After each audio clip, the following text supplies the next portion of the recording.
It's 1901. The Victorian era is coming to a close. A new era is about to begin. History would say it's the Edwardian era, but some may know of the Henry Gordon Jago era. It was short-lived because of some Lords of Misrule. Yes, we're talking about the audio novel, The Lord of Misrule. Released January 2025, not in 1901 or 1801 even. No. Uh, hmm. And it's a 6 hour story read by John Coleshaw. Audio novel, audio book, not an audio drama, like things Enhanced. that they usually put out. Yeah, enhanced audio Can't forget that. book. Got some sound effects in there, music, stuff. I imagine it's pretty standard for a fair few audiobooks at this point. We love John Coleshaw. We do, and If I you've think, heard yeah, go on. what we had to say about Scourge of the Cybermen, you'll know that he is a brilliant reader. He has so many voices within him, and also just a great narrator voice. He really does Have a presence. ooze so much great things, and yeah, he carries you through. Yeah, especially when you've got so many wonderful, colourful characters within Mm, this story. You've got, Jago and Lightfoot, which he does a wonderful Jago, and his Lightfoot, as the more you listen, the more you hear it.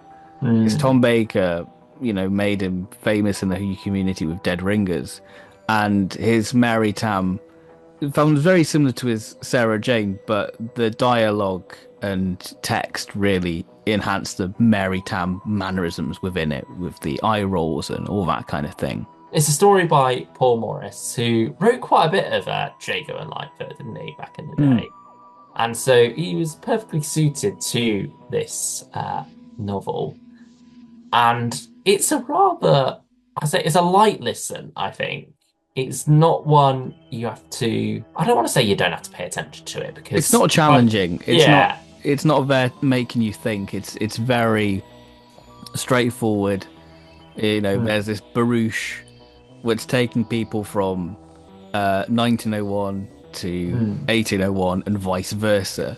It's the Uh, equivalent of lazy Sunday afternoon reading. It's like your yeah. travel book or something you'd take with you to the seaside if you were a little bit older.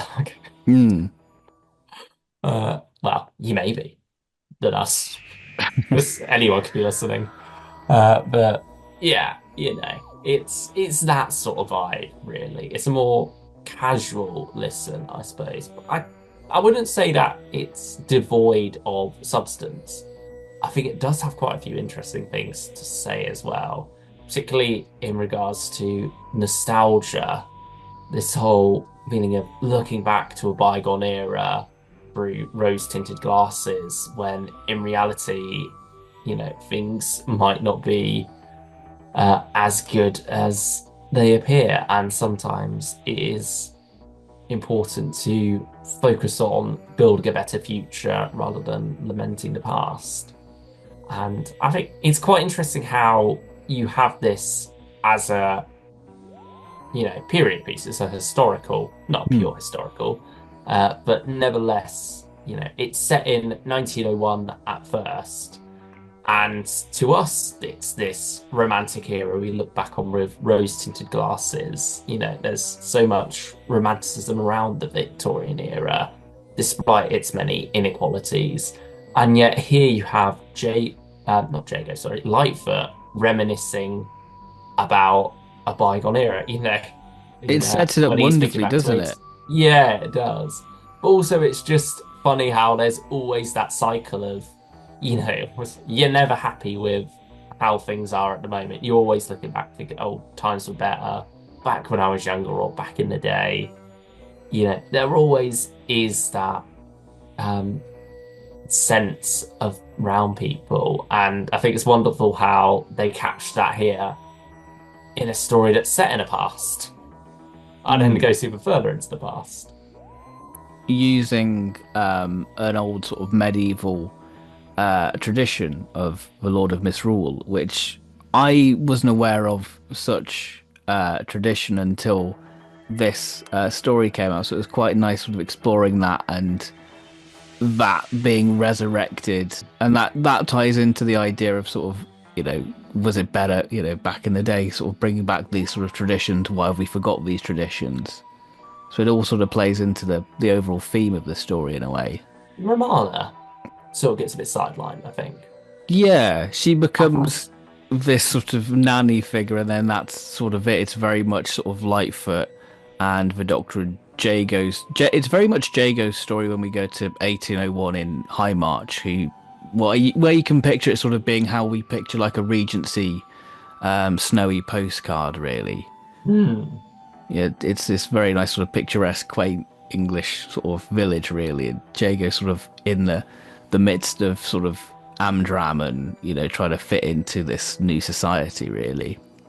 yeah. It's wonderful how the story peels back its layers, how things are revealed. Hmm.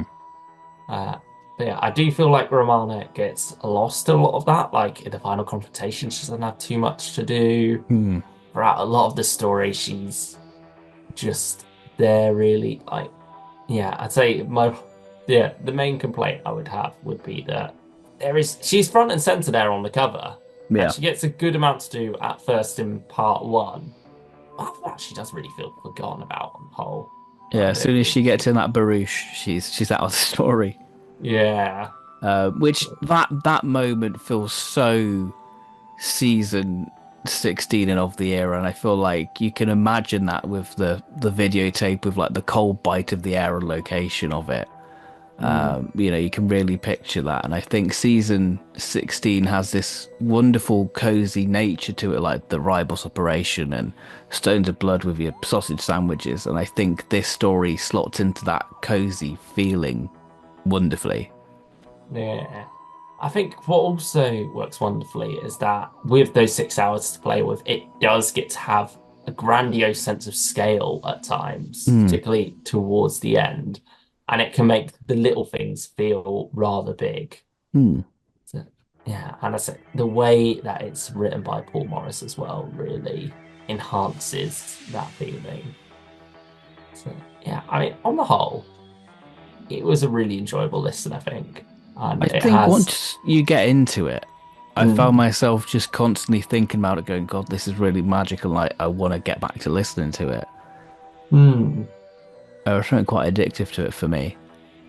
Um, It and it took me a became, and it sort of became more poignant listening to it because we sadly lost Christopher Benjamin, and that was quite a moment going, oh my goodness, like only Tom's left of this TARDIS team now in a way, yeah, which was quite a striking thought. took me a little bit longer to get through this one. Not because I wasn't enjoying it, but just because it was an easy one to put down and then come back to Hmm. when I was feeling it again, really.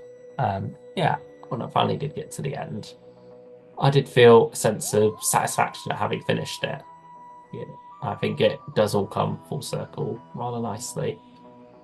So, yeah, I mean, The Lord of Misrule, pretty good audio novel on the I whole. really liked it. I really liked it. I mean, being a massive Jaguar Life fan, I had a great time. I loved that it honoured the Mm, previous Fourth Doctor and Romana One Adventure just of Jalxar. yeah, So it's made a quite a nice little trilogy of Big Finish, Jaguar and Lightfoot Fourth Doctor adventures now. I really enjoy it. And I'd say I'd recommend it, but probably Hmm. not at the full price. I think it has now gone up from pre-order price up Hmm. to 21.99. But Big Finish often do these rollback sales. So I'd say hold off until then if you're interested in this one, and you can get it for 19.99 instead. Or if you want to take the plunge and be a bit more risky like we were, you could get the bundle for 70 quid and get four of these, Hmm. including The Mirror Matter is the next one, a season 7 story, again written by John Coleshaw, written by Kate Orman and starring the Third Doctor, Liz, and the Brigadier. Hmm. So, you know, yeah, it's a bit more risky because we don't know What are you gonna get the with the other quality two? of that one, what we're going to get with the other two.